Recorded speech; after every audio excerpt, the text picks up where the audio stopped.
தொடக்க நூல் அதிகாரம் 21 30 வரை. கடவுளின் வாக்குத்தத்தம், சோதனை, ஆசீர்வாதம். நீண்ட காலம் காத்திருந்த வாக்குத்தத்தம் நிறைவேறியது. முதியவளான சாராள் சிரித்தாள். ஏனெனில் கடவுள் அவளுக்கு ஒரு மகனை கொடுத்தார். அவனின் பெயர் ஈசாக்கு. அது சிரிப்பு என்பதை குறிக்கும்.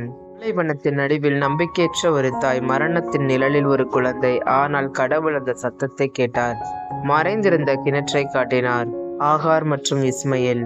ஒரு தந்தையின் இதயத்தை உடைக்கும் சோதனை. உன் மகனை பலியாக கொடு என்ற கடவுளின் குரல்.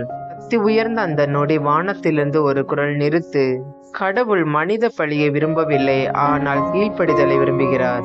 சிரிப்பின் பின்னால் ஒரு பிரிவு வந்தது. சாராள் மறைந்தாள். ஆபிரகாம் ஒரு குகையை வாங்கி அவளை அங்கே அடக்கம் செய்தார். தேவன் தேர்ந்தெடுத்த இணைப்பு ஒரு கிணற்றின் அருகே தொடங்கியது. ரெபேக்கா தண்ணீர் ஊற்றினார். ஒரு சாதாரண செயல் இல்லை, அது தேவனின் அறிகுறி. கடவுள் நம் வாழ்க்கையில் சரியானவர்களை தான் கொண்டு வருகிறார். ஒரு கிண்ணம் உணவுக்காக ஒரு ஆசீர்வாதத்தை விற்றான் ஏசா. யாக்கோபு அதை பெற்றான். தற்கால இன்பம் நிரந்தர ஆசீர்வாதத்தை இழக்க செய்யும்.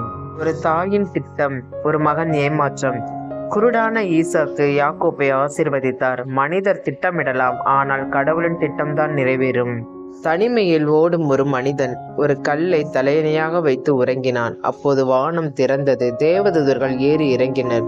ஒரு கிணற்றின் அருகே காதல் தொடங்கியது. யாக்கோப்பு ராகேலுக்காக 7 வருடங்கள் உழைத்தார். அது அவனுக்கு சில நாட்கள் போலதான் இருந்தது. உண்மையான அன்பு காத்திருக்க தயார். போட்டி, பொறாமை, ஆசீர்வாதம். குழந்தைகள் பிறந்தனர். ஆடுகள் பெருகின. யாக்கோப்பு வளமானவன் ஆனான். இக்கட்டான சூழ்நிலைகளிலும் கடவுள் நம்மோடு இருக்கிறார். நாம் பார்க்கும் கதை மனிதர்களின் கதை அல்ல, அது தேவனின் விசுவாசத்தின் கதை.